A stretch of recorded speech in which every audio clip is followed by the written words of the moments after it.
Assalamualaikum warahmatullahi wabarakatuh. Waalaikumsalam warahmatullahi wabarakatuh. Alhamdulillahilladzi anzala al-Qur'an hudan lin-nasi wa bayyinatin minal huda wal furqan. Wassalatu wassalamu ala asyrafil anam wa ala alihi wa ashabihil kiram, amma ba'du. Saudara-saudara kaum muslimin rahimakumullah. Setiap penganut agama di dunia ini mempunyai sesuatu kitab yang dianggapnya sebagai kitab suci. Orang Hindu punya kitab Weda. Orang Buddha punya kitab Sri Pitaka. Yahudi mempunyai Taurat. Nasrani mempunyai Injil. Penganut Konghucu punya kitab Tao Te Ching. Orang Majusi punya kitab Zen Avesta. Orang Kebatinan punya kitab Serat Centani, Hidayat Jati, Darmo Gandul, atau Gasoloco. Sementara kita umat Islam oleh Allah diberikan Al-Quranul Karim. Mengapa kita yakini Quran ini sebagai kitab suci? Pertama, ia bebas dari intervensi dan investasi manusiawi. Ia sepenuhnya, baik isi maupun redaksi, adalah produk dari Allah Subhanahu wa ta'ala.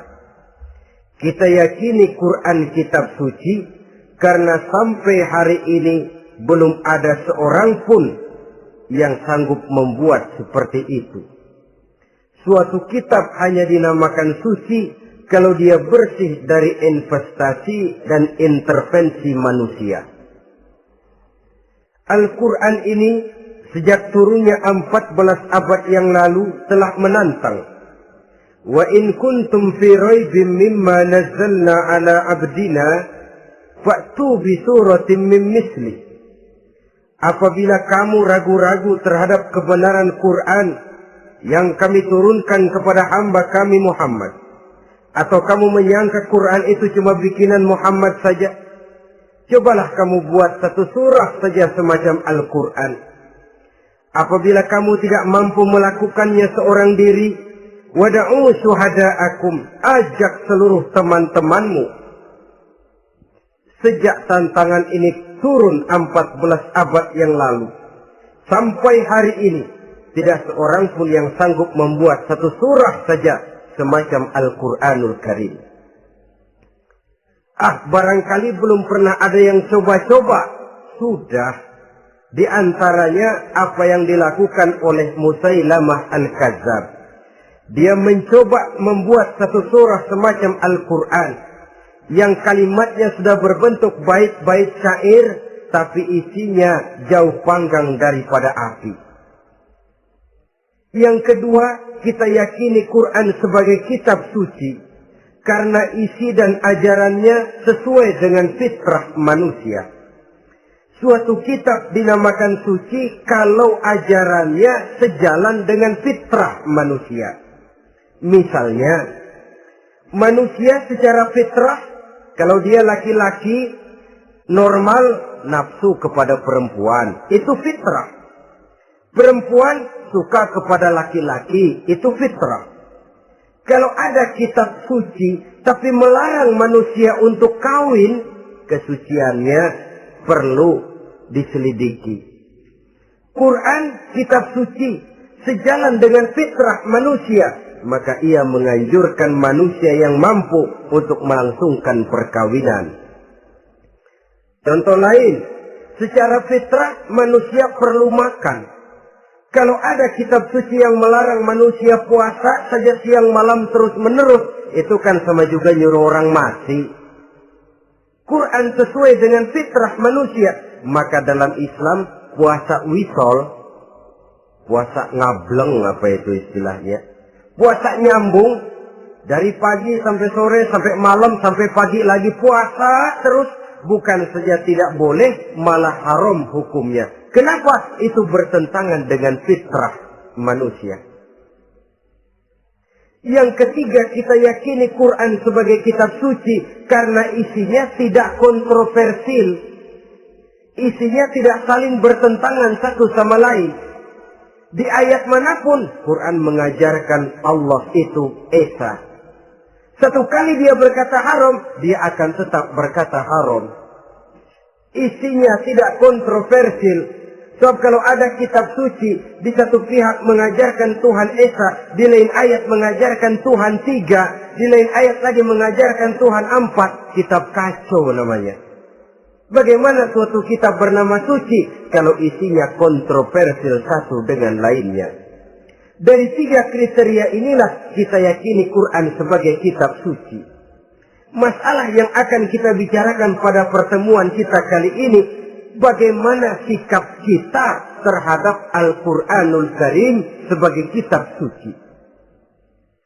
Berangkat dari sebuah hadis di mana Rasulullah Sallallahu Alaihi Wasallam pernah memberikan tawaran. Beliau bersabda, "Man ja'ala al-Qur'ana amamahu qadahu ilal jannah, wa man ja'ala al-Qur'ana khalfahu saqahu ilan nar." Siapa yang menjadikan Quran sebagai imam, maka Quran akan membimbing dia ke dalam surga. Tetapi siapa yang menjadikan Quran sebagai makmum, maka Quran akan mendorong dia ke dalam neraka. Pilihan terserah kita.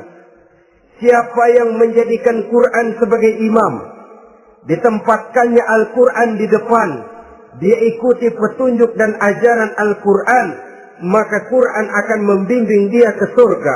Surga dunia, lebih-lebih lagi surga akhirat.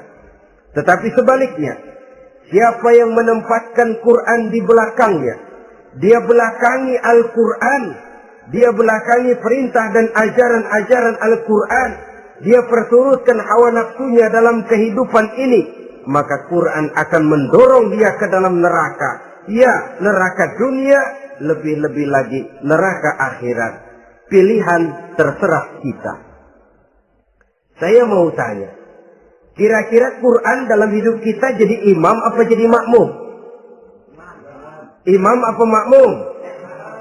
Kalau Quran jadi imam, artinya kita umat Islam jadi makmum. Resiko dan logika tentu. Makmum harus ngikuti imam. Imam takbir, makmum takbir. Imam ruku, makmum ruku. Imam sujud, makmum sujud. Imam tahiyat, makmum tahiyat.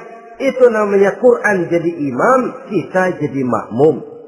Artinya dalam terjemahannya pada kehidupan, kalau merah kata Quran, merah kita kata. Hijau kata Quran, hijau kita bilang. Ke barat kata Quran, ke barat kita pergi. Ke timur kata Quran, ke timur kita berangkat. Halal kata Quran, halal kata kita. Haram kata Quran, haram kita bilang. Itu Quran imam, kita makmum. Nyatanya kadang-kadang kontras. Nyatanya kadang-kadang paradok. Merah kata Quran, hijau dong kata kita. Halal kata Quran, remeng-remeng kata kita. Ke barat kata Quran, ke timur kita pergi. Dalam praktek kita mau jadi makmum, Quran kita suruh jadi imam. Kita sesuaikan Quran dengan selera kita. Mana-mana ayat yang menguntungkan, mana ayat yang sesuai dengan mau kita, itu yang kita baca kuat-kuat. Itu yang kita canangkan ke tengah masyarakat ramai. Tapi manakala Quran itu bertentangan dengan nafsu kita, bertentangan dengan gaya dan kepribadian kita, kita umpetin itu Quran. Kalau kita cuma umpetin lumayan, kadang-kadang kita tuduh Quran ketinggalan zaman. Kita anggap Quran tidak relevan lagi dengan situasi dan kondisi. Kalau sudah begitu, sudah menyeberang terlalu jauh namanya. Saudara-saudara kaum muslimin rahimakumullah. Inilah makna hadis Nabi yang diriwayatkan dari Imam Ali bin Abi Thalib, bersabda Rasul, "Man qara'al Qur'ana fastazharahu fa ahalla halalahu wa harrama haramahu adkhalahul jannah." Barang siapa yang membaca Al-Quran lalu memperhatikannya, kemudian menghalalkan yang halal dan mengharamkan yang haram, maka Allah akan memasukkan orang itu ke dalam surga. Ya surga dunia, ya surga akhirat. Apabila kita renungi hadis ini, maka untuk berimam kepada Al-Quran ada 3 jalan utama yang harus kita laksanakan. Pertama, dari kalimat man qara'al Qur'an, barang siapa yang membaca Al-Quran. Ini artinya siapa yang ingin menjadikan Quran sebagai imam di dalam kehidupan, jalan pertama yang harus ditempuhnya menanamkan kegemaran membaca Al-Quranul Karim. Al-Quran gharibun fima baina qaumin la yaqra'una. Quran akan jadi asing, Quran akan jadi aneh kalau terletak di tengah rumah orang Islam yang tidak suka membaca Al-Quranul Karim. Jadi langkah pertama, tanamkan kegemaran membaca Al-Quran. Saya tidak menyalahkan kalau remaja kita gandrung kepada Stevie Wonder. Baik kalau mereka senang kepada suara emasnya Michael Jackson atau suaranya Madonna. Tapi kalau sampai harus mengalahkan kecintaan mereka kepada membaca Al-Quran, ini ironi. Sebagai orang tua, kalau anak-anak kita buta huruf Latin, katanya menghambat pembangunan. Bahkan pemerintah saja menggalakkan bebas 3B itu. Buta aksara diantaranya, supaya rakyat bisa membaca huruf Latin. Kalau anak-anak kita buta huruf Latin, katanya menghambat pembangunan. Bagaimana kalau anak-anak kita buta huruf Quran? Jelas saja menghambat proses kesadaran dan kebangkitan dari dunia Islam itu sendiri. Satu contoh ringan. Dulu sebelum pembangunan merata, listrik belum lagi masuk desa, kampung gelap, rumah pakai lampu minyak. Kalau kita masuk kampung, terasa banyak orang Islam. Kenapa? Di rumah sebelah sana kita dengar anak muda sedang latihan baca rawi. Sebelah sini ibu-ibu sedang selawatan. Di rumah sana remaja sedang baca Quran. Pembangunan maju, listrik masuk desa. Alhamdulillah. Tapi apa yang kemudian terjadi? Proses pergeseran nilai. Setelah listrik masuk desa, radio main kenceng-kencengan. Televisi main gede-gedean. Baca Quran sudah barang aneh, langka. Tengoklah sekarang kalau kita masuk kampung, ada yang remaja sedang baca Quran. Rasanya kok aneh, nggak umum.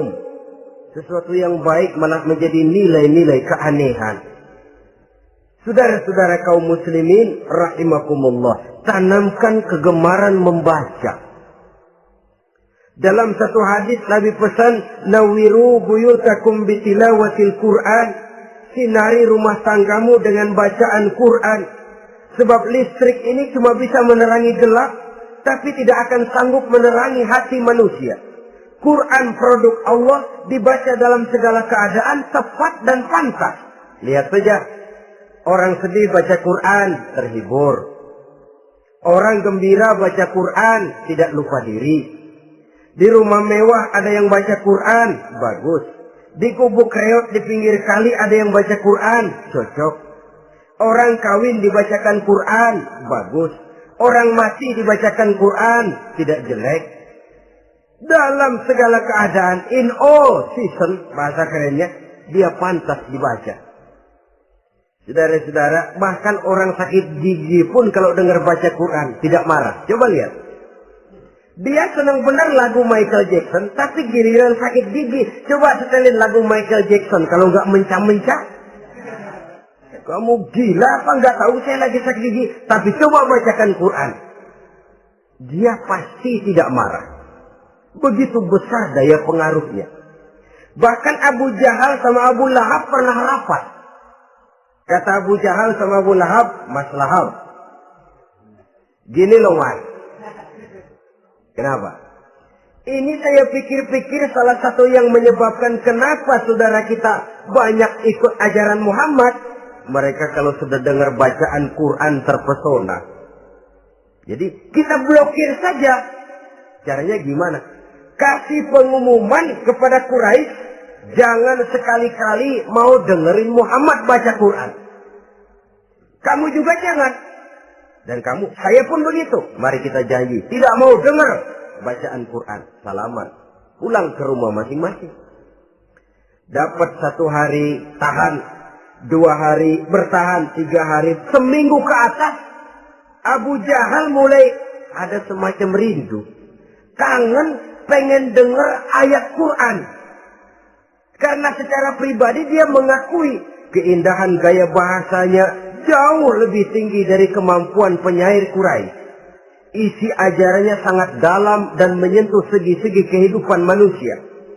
Nggak tahan Abu Jahal kayak dikilikin hatinya. Keluar rumah mindik-mindik, ngumpet-ngumpet. Ngempet di rumah Nabi. Pengen dengar Nabi baca Quran. Rupanya Abu Lahab sama. Pikir Abu Jahal, Abu Lahab nggak bakalan keluar. Abu Lahab berpikir, Jahal pasti di rumah. Dua-duanya bareng berangkat ke rumah Nabi. Cuma yang satu dari sebelah barat, yang satu dari sebelah timur. Ngempet, ketemu di sudut, sama-sama kaget. Jahal, loh kamu Lahab? Iya, kamu ngapain? Lah kamu ngapain? Akhirnya sama-sama malu, sama-sama tidak bisa menahan diri, akhirnya sama-sama ngakuin. Bagaimanapun kita harus akui bahwa Al-Quran ini mengandung daya pesona yang sangat luar biasa. Itu dari segi bacaan. Belum lagi dari segi ajaran, belum lagi dari segi isi. Tanamkan kegemaran membaca Al-Quran. Sampai-sampai Nabi katakan, Innal ladzi laisa fi jawfihi syai'un minal Quran kal baitil kharib. Orang yang dari tenggorokannya belum pernah keluar ayat Quran barang sepotong pun, belum pernah ngaji barang seayat pun, itu orang kata Nabi kal baitil kharib, kayak rumah kosong. Rumah kan kalau kosong biar bagus, mewah, besar, perabotannya lengkap. Kalau kosong, angker. Setan kuntilanak memedi, betah benar di situ. Saudara-saudara kaum muslimin rahimakumullah. Dalam satu percontohan Nabi mengatakan begini. Masalul mu'minil ladzi yaqra'ul Qur'an kamasalil utrujah. Rihuha thayyibun wa ta'muha murr wa ta'muha thayyibun. Orang mukmin yang suka membaca Quran adalah ibarat buah utrujah. Baunya wangi, rasanya lezat. Kira-kira kalau di negeri kita buah apa utrujah ini? Semacam jeruk yang manis lah. Sudah baunya wangi, rasanya enak. Itu buah itu. Orang mukmin yang suka baca Quran kayak buah itu. Baunya wangi, rasanya enak. Artinya syiarnya hidup, isinya memang orang mukmin. Sebaliknya, wa masalul mu'minil ladzi la yaqra'ul Qur'an kamasalit tamrah la riha laha wa ta'muha hulwun. Orang mukmin yang tidak suka baca Quran kayak korma. Rasanya emang manis, cuman kagak ada baunya. Artinya apa? Syiarnya kurang. Kalau orang belum tapi kenal kan kagak mau makan korma. Kenapa? Nggak ada baunya. Daya tariknya kurang, walaupun rasanya enak. Kalau daya tariknya nggak ada, kan nggak ada iklannya, tidak ada syiarnya. Itu orang mukmin yang tidak suka membaca Quran. Ibarat buah, nggak ada baunya, walaupun rasanya enak. Orang kurang tergerak, kurang syiar, kurang daya tarik. Sebaliknya, wa masalul munafiq allazi yaqra'ul Qur'an kamasalir raihanah rihuha thayyibun wa ta'muha murrun. Orang munafik yang suka baca Quran seperti buah raihanah. Apa itu? Baunya wangi, rasanya pahit. Orang munafik baca Quran kayak buah itu. Baunya sih enak, cuman rasanya pahit. Ya munafik baca Quran. Syiarnya sih lumayan, daya tariknya hebat, isinya munafik. Nah, paling jelek orang munafik yang gak suka baca Quran. Wa masalul munafiqil ladzi la yaqra'ul Qur'an kamasalil hanzalah laisa laha rihun wa ta'muha murrun. Orang munafik yang tidak suka baca Quran seperti buah hanzalah, sudah enggak ada baunya, rasanya pahit lagi. Kalau buah pacek kali. Udah baunya kagak ada, kalau dimakan bikin orang celeng. Saudara-saudara kaum muslimin rahimakumullah, tanamkan kegemaran membaca Al-Qur'an, karena membaca Al-Qur'an merupakan ibadah yang besar. Bahkan kata Nabi, afdalu ibadati abdi qiraatul Qur'an. Nilai ibadah yang paling baik dari hambaku adalah ibadah membaca Al-Qur'an. Dalam sholat pahalanya lebih besar di luar sholat daripada di luar sholat. Dengan wudu pahalanya lebih besar daripada tanpa wudu. Mengerti pahalanya lebih besar daripada tidak mengerti. Tapi tidak mengerti pun jangankan membaca, mendengar saja orang baca Quran dengan baik sudah didoakan untuk mendapat rahmat. Berpahala mendengar bacaan Al-Quran walaupun tidak mengerti. Apalagi membaca sendiri, apalagi mengerti apa yang kita baca, tentu pahala itu akan jauh lebih besar.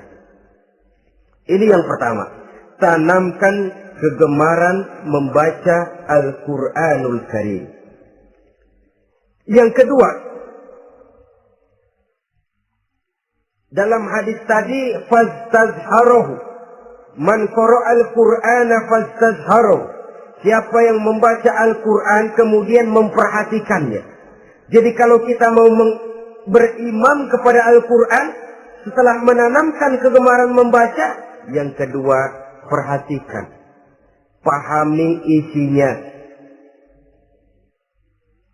Jangan seperti monyet pakai mahkota, ketawa girang, cengengesan, tapi dia tidak tahu arti kebesaran mahkota yang disandangnya itu. Bangga dengan Al-Quran, tapi apa kandungannya kita tidak mengerti. Untuk memahami Al-Quran ini, caranya bagaimana? Tentu mudah saja. Seperti contoh, kalau kita ingin mengerti caranya bikin tahu, jangan bertanya kepada montir mobil. Montir mobil ahli betul urusan mesin. Tapi kalau urusan tahu, tanya dong tukang tahu. Untuk mengerti rahasia dan seluk-beluk Al-Quran, kita harus bertanya kepada orang yang memahami seluk-beluk Al-Quran. Para ulama, para kiai, para ustadz, yang kita tahu kualitas keilmuannya, kita yakini loyalitas dan integritasnya kepada Islam ini. Kenapa? Ayat-ayat Quran itu elastis. Dia dibawa kemana saja mau. Ditafsirkan menurut kemauan orang bisa. Paling celaka kalau yang belajar tidak punya dasar, yang mengajar punya maksud lain. Sesat dan menyesatkan. Yang ngajar punya nafsu ambisi. Yang belajar tikus budek. Yang memang tidak punya dasar apa-apa. Sekali belajar langsung tafsir. Cara wudhu yang baik saja belum ngerti. Cara rukuk dan sujud yang baik saja belum bisa. Yang membatalkan sholat apa ndak bisa, ndak ngerti. Sekali langsung. Ndak, supaya kita langsung saja belajar langsung Al-Quranul Karim. Tidak jelek. Cuma akan lebih baik kalau sebelumnya ada unsur penunjang dari nilai-nilai keilmuan dalam Islam ini. Disinilah perlunya menghidupkan majelis-majelis taklim. Sebab kalau Al-Quran hanya dipahami dan dikutak-kutik menurut maunya rasio saja, kekuatan rasio terbatas. Saya akan khawatir nantinya akan timbul pendapat-pendapat di mana Al-Quran disesuaikan dengan otak. Bukan otak ikuti Quran, tapi Quran disuruh ngikuti otak. Contoh yang dekat saja, kalau saudara ngukur kayu pakai meteran, itu kira-kira meteran ikut kayu, apa kayu ikut meteran? Ayo, kira-kira kayu ikut meteran, apa meteran ikut kayu? Meteran ikut kayu. Bagus. Kalau meteran ikut kayu, artinya nggak ada meteran benar di dunia ini. Kayunya kependekan, meterannya dipotong. Kan begitu loh. Meteran ikut kayu namanya. Bukan meteran ikut kayu, tapi kayu yang harus ikut meteran. Otak harus ikut wahyu. Jangan wahyu disuruh ikut otak. Manusia ikut Quran, jangan Quran disuruh ikut manusia. Dan kaum orientalis, ya, orang barat di luar Islam yang mendalami, mempelajari Islam dengan tujuan mencari kelemahan Islam untuk menghantam umat Islam. Itu sengaja mencari ayat-ayat yang mereka kumpulkan untuk menghantam umat Islam. Supaya mereka meragukan Qur'annya untuk kemudian pada suatu saat meninggalkan Qur'an sama sekali. Timbullah pendapat ada ayat Qur'an yang sudah tidak sesuai lagi katanya dengan situasi dan kondisi. Seolah-olah otak manusia sudah jauh lebih pintar daripada Al-Qur'anul Karim. Saudara-saudara kaum muslimin rahimakumullah. Inilah yang kita berlindung dari Allah.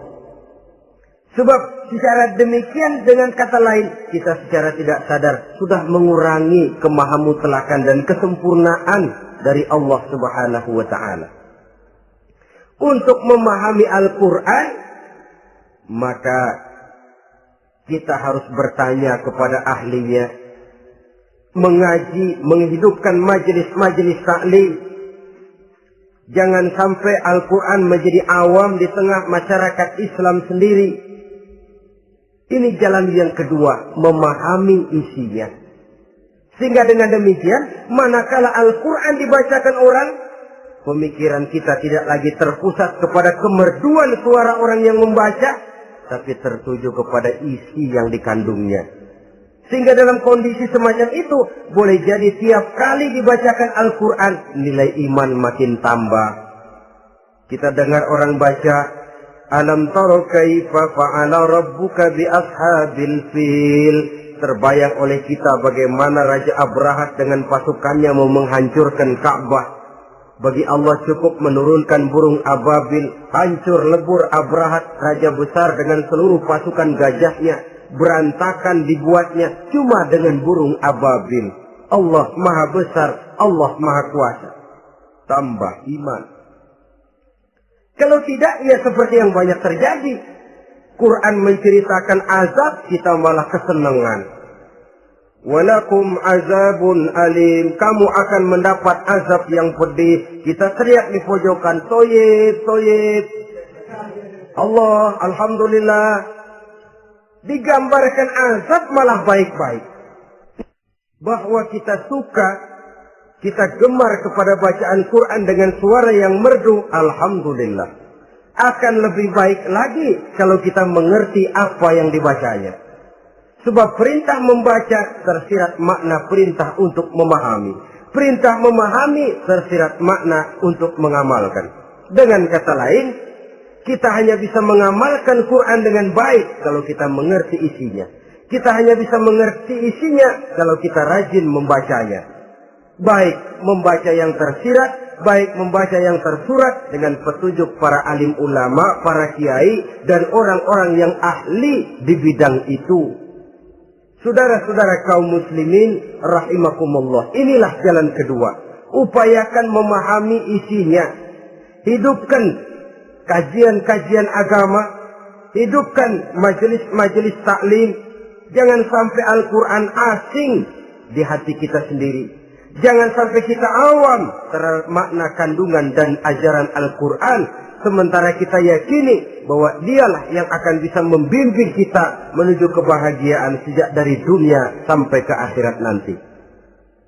Jalan ketiga untuk berimam kepada Al-Quran, setelah menanamkan kegemaran membaca, lalu berupaya memahami isinya, yang ketiga adalah mengamalkannya dalam kehidupan sesuai dengan kemampuan yang kita miliki. Quran tidak akan membawa berkah Kalau ajaran yang terkandung di dalamnya kita baca, tapi kemudian kita injak-injak dalam praktek kehidupan. Quran mengatakan riba haram, tapi praktek kita dalam hidup malah senang betul kepada riba. Quran mengajarkan jagalah kesatuan persatuan dan ukhuwah Islamiyah. Praktek yang kita lakukan malah centang perenang, malah saling bertolak belakang, malah kadang menjegal kawan seiring, menggunting dalam lipatan, ramai kita dengan kita. Lalu kelemahan pun menjadi kenyataan di mana-mana. Quran sekali lagi tidak akan membawa berkah kalau yang kita baca kita injak-injak. Tentang pengamalan Al-Quran ini, Allah Subhanahu wa ta'ala mengklasifikasi manusia dalam firman-Nya. ثم أورثنا الكتاب الذين اصطفينا من عبادنا. Kemudian kami wariskan Al-Quran ini kepada hamba-hamba kami yang kami pilih. Ya Allah, coba saja kita lihat ayat ini. Quran kitab pilihan, diberikan kepada umat pilihan, yaitu kita-kita ini. Lalu bagaimana umat pilihan ini setelah menerima Al-Quran? Terbagi dalam 3 kelompok besar. Pertama kata Allah, faminhum zalimun li nafsihi. Di antara mereka ada yang setelah menerima Al-Quran kemudian zalim kepada dirinya sendiri. Artinya hanya mulutnya saja yang menerima Al-Quran, tapi perbuatannya menginjak-injak Al-Quran. Orang semacam ini tidak zalim kepada Allah, tidak zalim kepada Rasulullah, tetapi orang semacam ini zalim kepada dirinya sendiri. Dia terima Quran dengan mulutnya, tapi dia injak-injak Quran dengan perbuatannya. Na'udzubillah summa na'udzubillah. Kelompok yang kedua, faminhum muqtasid. Di antara mereka ada yang setelah menerima Al-Quran lalu muqtasid. Muqtasid ini 50-50. Ngambil jalan tengah. Ajaran Quran dipakai, ajaran setan dikerjain. Artinya juga perintah Quran oke, larangan Quran ho-oh. Saudara-saudara, malaikat bingung bagaimana monternya nih anak ini. Perintah Quran dikerjain, larangan Quran juga dikerjain. Ini muqtasid. Nah, yang ideal adalah golongan yang ketiga kata Allah, wa minhum sabiqun bil khairati biiznillah. Di antara mereka ada lagi yang setelah menerima Al-Quran lalu berlomba-lomba melaksanakannya, berlomba-lomba mengamalkan kebaikan, dan itu hanya bisa terjadi biiznillah, dengan izin dari Allah. Hidayah, saudara-saudara. Berapa banyak orang yang mengerti Quran tapi hidupnya jauh dari cahaya Quran. Berapa banyak orang yang ahli Quran tapi cahaya Quran tidak menerangi kehidupannya. Berapa banyak orang yang ahli hukum tapi bikin bingung masyarakat dengan fatwanya. Saudara-saudara kaum muslimin, kenapa bisa terjadi? Itu tidak ada hidayah, tidak biiznillah, tidak ada izin dari Allah. Maka bisa membaca Quran, alhamdulillah. Bisa memahaminya, kita bersyukur kehadirat Allah. Lebih penting dari itu, kita mohon hidayah agar bisa mengamalkannya sesuai dengan kemampuan kita. Saudara-saudara kaum muslimin rahimakumullah. Mana yang lebih banyak di zaman kita sekarang ini? Kita bisa analisa. Ada yang menerima Quran hanya dengan mulutnya saja. Kalau ditanya, Tuhanmu siapa? Allah. Kiblatmu mana? Ka'bah. Saudaramu siapa? Umat Islam. Kitab sucimu apa? Quran. Kamu bisa baca? Enggak. Ya, kalau cuma enggak bisa baca, barangkali kadang-kadang Quran saja pun tidak punya. Ini yang ironi, ini yang menyedihkan. Saudara-saudara kaum muslimin rahimakumullah. Tanpa melaksanakan konsepsi Al-Quran di dalam kehidupan, maka kesenangan kita membacanya, pengertian kita tentang Al-Quran barangkali tidak akan bisa berbuat terlalu banyak di dalam kehidupan. Maka sekarang ini sudah ada terjemahan Quran dalam bahasa Indonesia, dalam bahasa daerah, dalam bahasa Inggris, Belanda, bahkan Jerman, yang masih harus terus dan selalu ditingkatkan terjemahan Quran di dalam kehidupan. Dengan kata lain, kita umat Islam menunggal dengan Quran kita.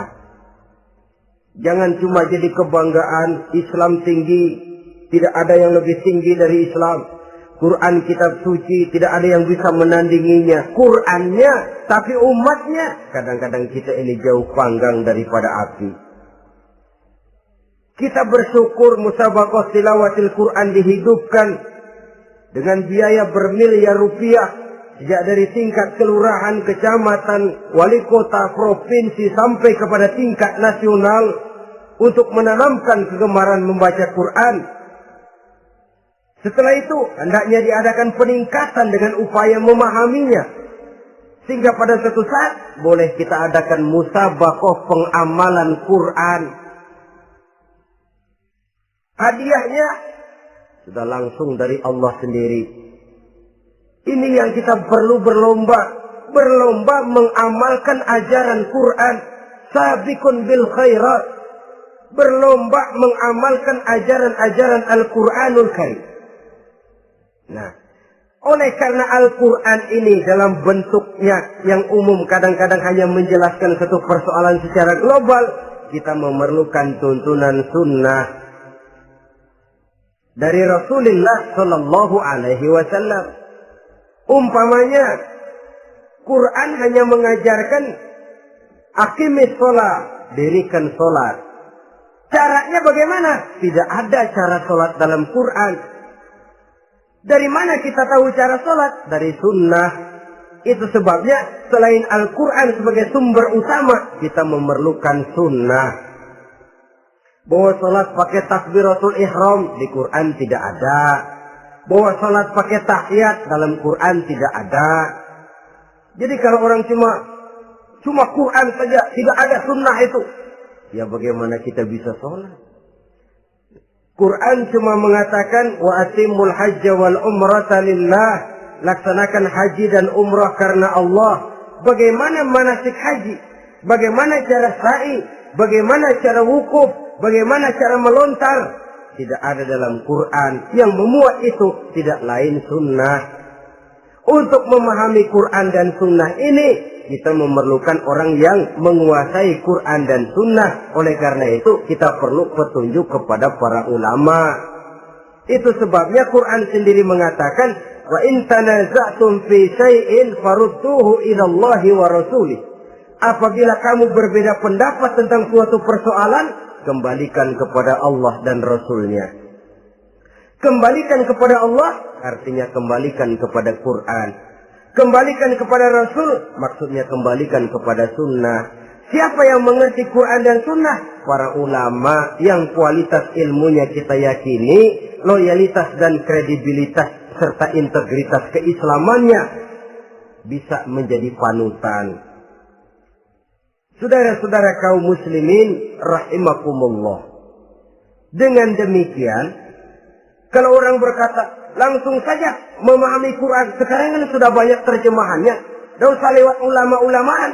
Saya tidak mencela, cuma agak mengkhawatirkan. Kalau dia memahami Quran cuma sekedar lewat terjemahannya saja, sangat mungkin jadi dia bisa salah paham. Kita memerlukan bantuan sunnah, kita memerlukan petunjuk para ulama yang menguasai di bidang itu. Kembalikan kepada Quran dan sunnah, artinya bertanya kepada orang yang memahami Quran dan sunnah. Nah, dengan begitu kan akan terjadi perbedaan pendapat. Perbedaan pendapat sesuatu yang halal sepanjang tidak menyebabkan kita berpecah belah. Halal berbeda pendapat. Asal diletakkan pada proporsinya. Apalagi kalau perbedaan pendapat itu cuma masalah teknis, bukan masalah prinsip. Kenapa tidak pulang saja kepada tuntunan Quran? Lana a'maluna walakum a'malukum. Kami akan mengamalkan amalan yang kami yakini benarnya. Saudara persilahkan mengamalkan amalan yang saudara yakini benarnya. Sama-sama punya alasan, sama-sama punya dalil. Tidak usah saling menyalahkan. Tidak usah saling mengklaim, merasa yang paling benar, orang lain salah semua. Kemukakan argumen, jangan sentimen. Harus dengan semangat mencari kebenaran, bukan untuk mencapai kemenangan. Kalau sentimen lebih penting dari argumen, kalau kemenangan lebih diutamakan dari mencari kebenaran, yang berlaku kadang-kadang gengsi. Kalau sudah gengsi, yang bicara emosi. Kalau sudah emosi, istilah kita di kampung, ngambek. Gedean ilmunya sama amboknya. Kadang-kadang, saya kalau nggak jadi imam, nggak mau sembahyang di situ. Kalau nggak jadi imam, orang lain dianggapnya kagak sah sembayangnya. Pokoknya kalau nggak ngaji sama saya, Islamnya kurang benar. Mengklaim. Perbedaan pendapat wajar, halal, asal tidak menyebabkan kita berpecah belah. Dan sewajarnya kita lebih berusaha mencari titik pertemuan, memperbesar persamaan, dan bukan mengutak-utik perbedaan. Kadang-kadang inilah penyakit kita nih. Satu kunut, satu tidak sembahyang subuhnya. Bisa RT. Satu usoli, satu tidak. Bisa RW. Satu azan sekali Jumatan, satu dua kali. Bikin masjid lagi. Kenapa bukan persamaannya yang dicari? Kenapa justru perbedaannya yang diperbesar? Yang masalah macam ini sampai kiamat tidak pernah selesai. Kan lebih baik kalau kita ditanya orang, Pak, sholat subuh itu pakai kunut apa tidak sih? Kalau saya pakai. Kalau yang tidak pakai kunut bagaimana Pak? Betul, kata yang tidak pakai. Jadi yang pakai kunut betul? Betul, karena saya pakai kunut. Yang tidak juga betul? Betul, kata yang tidak pakai. Kalau yang kunut betul, yang tidak kunut betul, lalu yang salah yang mana Pak? Yang salah yang subuh nggak sembahyang. Lebih objektif, proyek garapannya ada, umat tidak berpecah belah. Yang konyol, kadang-kadang khutbah Jumat pakai membongkar khilafiyah, menghantam tahlil, menghantam kunut. Selesai sembahyang Jumat, apa yang terjadi? Umat resah, masyarakat gelisah, polemik timbul, masalah tidak terselesaikan. Orang jadi khotib itu raja dalam mimbar Jumat, siapa yang mau bantah dia? Kalau memang mau buka itu persoalan khilafiyah, buka dalam forum khusus. Adakan pengajian, jelaskan masalahnya secara luas, mendasar. Jangan mengklaim dan memponis. Berikan kebebasan kepada umat untuk menilai masalahnya selesai. Yang tidak puas bisa bertanya. Saudara-saudara, sudah lewat masanya kita meributkan soal itu. Sudah datang waktunya di mana kita lebih mementingkan dan membicarakan masalah-masalah yang lebih mendesak dihadapi oleh umat. Kemiskinan misalnya, kebodohan misalnya, keterbelakangan umpamanya, peluang untuk mendapatkan pendidikan yang layak bagi anak-anak kita yang berotak cerdas tapi tidak punya kemampuan ekonomi umpamanya. Itu akan lebih objektif ketimbang kita membicarakan masalah-masalah yang sampai kiamat tidak akan pernah selesai. Yang hanya akan menyebabkan kita menjadi lemah, persatuan koyak, solidaritas sosial lalu menurun, saling curiga menjadi tumbuh karenanya, dan pada akhirnya kita tidak akan pernah bisa berbuat banyak. Untung kalau tidak menjadi tertawaan bagi orang yang berdiri di luar pagar. Saudara-saudara kaum muslimin rahimakumullah. Sekali lagi, Al-Quran tidak akan membawa berkah kalau yang kita baca, kita injak-injak. Oleh karenanya, untuk berimam kepada Quran ini, sekali lagi pertama, tanamkan kegemaran membaca. Yang kedua, upayakan memahami isinya melalui bimbingan orang yang ahli bidang itu. Yang ketiga, amalkan sesuai dengan kemampuan. Sebab itu ada prinsip, kalau isi suatu hadis nampaknya bertentangan dengan otak, kesohihan hadis itu boleh diperiksa. Tapi kalau ayat Quran nampaknya bertentangan dengan otak, otaknya yang harus diperiksa. Jangan Qur'annya lalu disesuaikan dengan otak.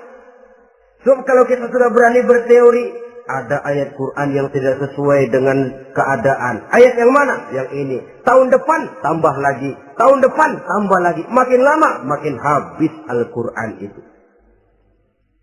Yang perlu diperbarui cara kita memahami Quran.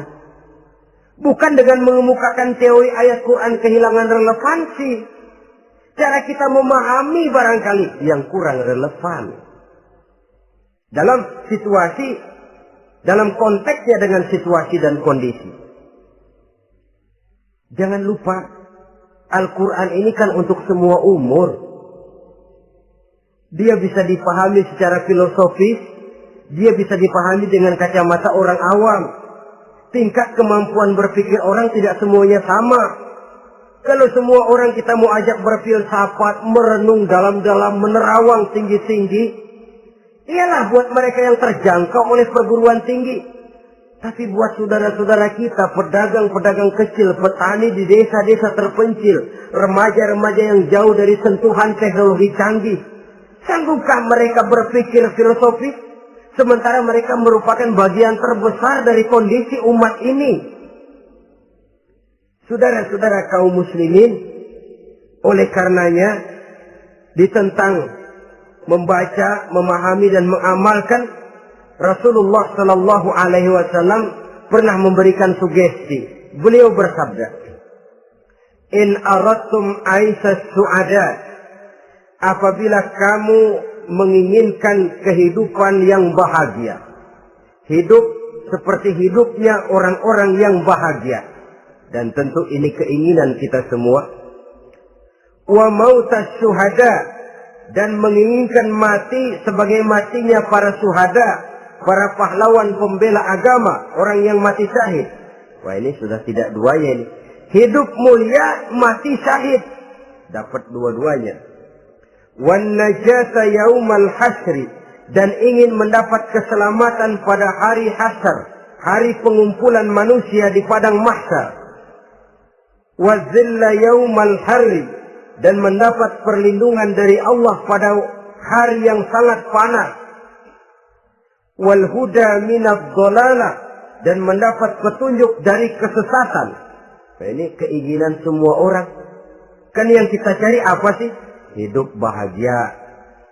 Biar ndak kaya asal bahagia, sudah enak.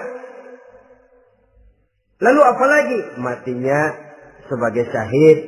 Kemudian di hari pengumpulan nanti mendapat keselamatan. Lalu pada saat orang lain kepanasan kita mendapat perlindungan. Kemudian orang lain kebingungan kita mendapat petunjuk.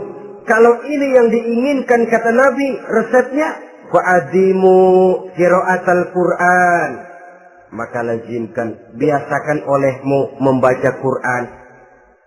Tidak ada terlambat. Idealnya memang dari kecil, sebab lidah kalau sudah kaku berat. Disuruh baca innallaha laghaniyun hamid, lidahnya berat. Innallaha lampuniyun hamid, lampuniyun. Laghaniyun jadi lampuniyun. Lidah itu kalau sudah berat ya memang berat. Disuruh baca ya Bani Israel, lidahnya berat. Ya Bini Siroil. Jadi ya Bini Siroil. Saudara-saudara, idealnya memang dibiasakan dari kecil supaya lidah itu ringan. Kalau tidak ada istilah terlambat.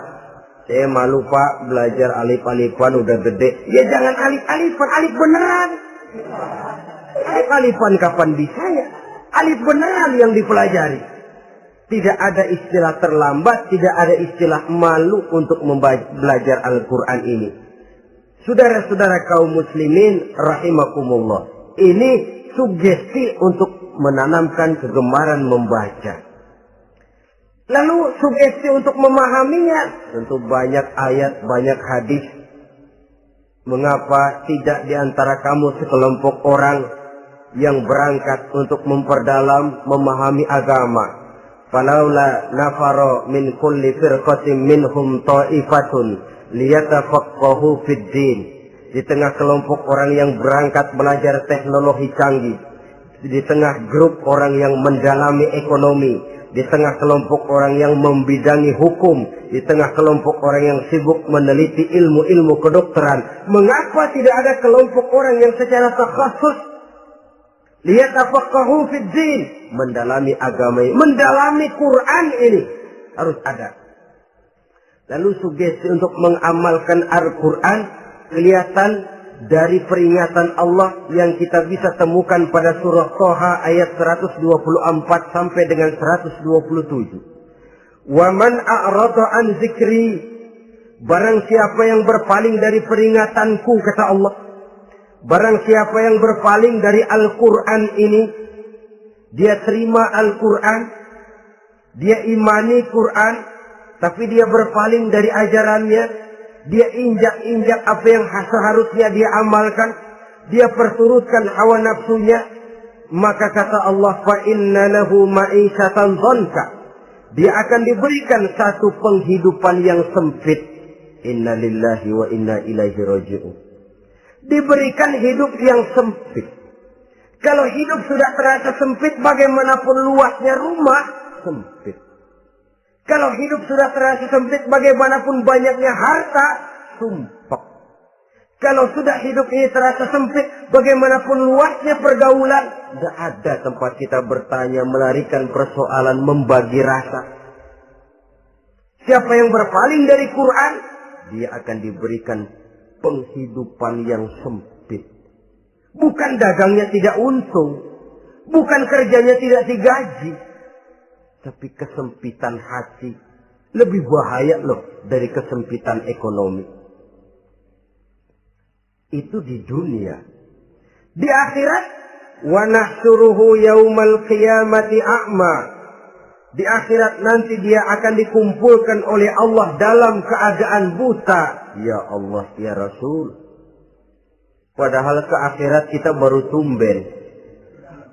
Sekali ke akhirat buta. Masya Allah. Di tempat kita lahir saja, kalau tadinya kita melihat, tahu-tahu menjadi buta, kita bingung. Padahal jalan sudah pernah kita lihat, arah sudah pernah kita tahu. Bagaimana di padang mahsyar nanti? Kemana jalan yang akan ditempuh? Kepada siapa kita hendak bertanya? Mana teman, mana istri, mana anak? Buta pula kita. Satu kesengsaraan yang merupakan puncak kesengsaraan. Dikala itu orang yang semacam tadi protes. Rabbi, lima hasartani a'ma wa qad kuntu basira. Wahai Allah, kenapa hari ini saya dikumpulkan dalam keadaan buta? Padahal ketika di dunia dulu saya melihat, saya menyaksikan gunung yang menjulang tinggi ke angkasa. Saya melihat lautan yang luas terhampar biru membentang. Saya saksikan tanah, sawah luas menguning. Saya saksikan keindahan alam. Di dunia saya melihat Allah. Kenapa sekarang saya dikumpulkan dalam keadaan begini? Protes dia, tidak terima dia. Allah jawab, kadzalika atatka ayatuna fanasisaha. Kata Allah, begitulah memang.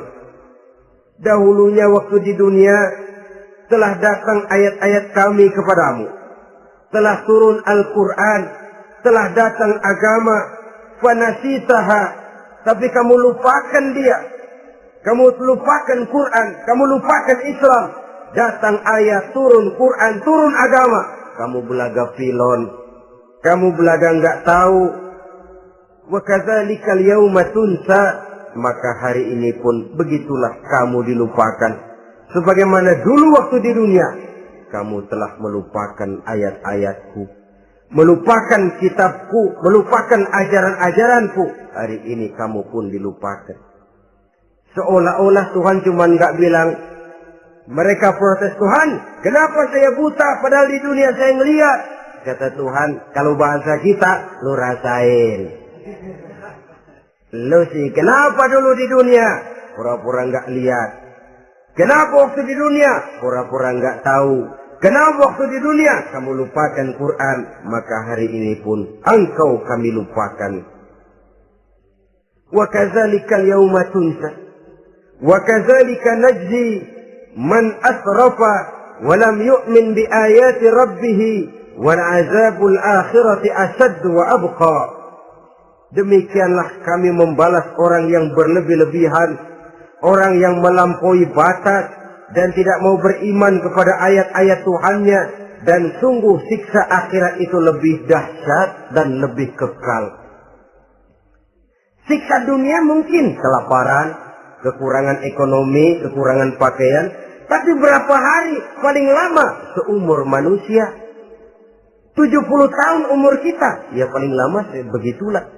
Tapi siksa akhirat, kesengsaraan akhirat, kesengsaraan neraka, asyaddu wa abqa, lebih dahsyat dan lebih kekal. Di zaman sekarang orang bukan cuma berbuat potong kompas, berpikir pun potong kompas, berpikir pun ngambil jalan pintas. Dia lebih memilih kesenangan yang sedikit dengan mengorbankan kesenangan yang abadi. Dia mengejar surga yang sebentar dengan menghancurkan surga yang kekal. Dicarinya surga dunia, hidup cukup, rumah bagus, makan bagus, pakaian bagus, istri bagus, dengan menghalalkan segala macam cara, berpaling daripada kehidupan agama, lalu menginjak-injak Al-Quranul Karim. Kita berlindung kepada Allah, jangan sampai dimasukkan dalam kelompok yang di akhirat nanti dibangkitkan dalam keadaan buta. Na'udzubillah summa na'udzubillah. Di sini kita terkesan dengan apa yang dikatakan Sayyid Muhammad Abduh, al-Islam mahjubun bil muslimin. Kebesaran Islam kadang-kadang tertutup oleh tingkah laku umat Islam sendiri. Keluhuran dan kesempurnaan Al-Quran tertutup oleh kebodohan umat Islam. Sedangkan untuk mengungkapkan rahasia Al-Quran ini diperlukan keahlian yang kompleks. Saudara yang di Fakultas Teknik belajar teknologi, buka rahasia Quran di bidang teknologi. Saudara yang di bidang kedokteran, buka rahasia Al-Quran di bidang kedokteran. Saudara yang ahli geologi, pelajari struktur kulit bumi dengan mengungkap rahasia Al-Quran.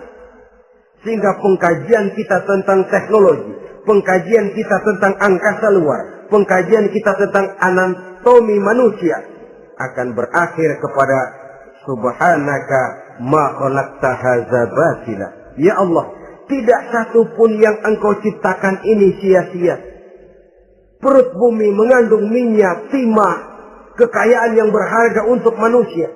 Mempelajari angkasa luar bisa memahami musim dan menyelamatkan manusia. Mempelajari rimba belantara, teknologi canggih, akhirnya akan memperkuat nilai-nilai iman. Menerjemahkan ajaran Quran lewat disiplin ilmu yang kita kuasai masing-masing, untuk kemudian bekerja sama bahu-membahu dalam rangka mengimani Al-Quran, mengamalkan Al-Quran, dan mengawal keluhuran Al-Quranul Karim yang atas dasar tuntunannya kita hidup, untuknya kita berjuang, dan dalam bimbingannya kita ingin kembali menghadap Allah Subhanahu wa Ta'ala. Inilah pertemuan yang singkat ini. Mudah-mudahan kita diberikan kekuatan oleh Allah untuk berimam kepada Al-Quran, menjadikannya sebagai pedoman utama di dalam kehidupan kita. Terima kasih atas segala perhatian. Mohon maaf atas segala kekurangan. Usikum wa nafsi bitaqwallah. Wassalamualaikum warahmatullahi wabarakatuh.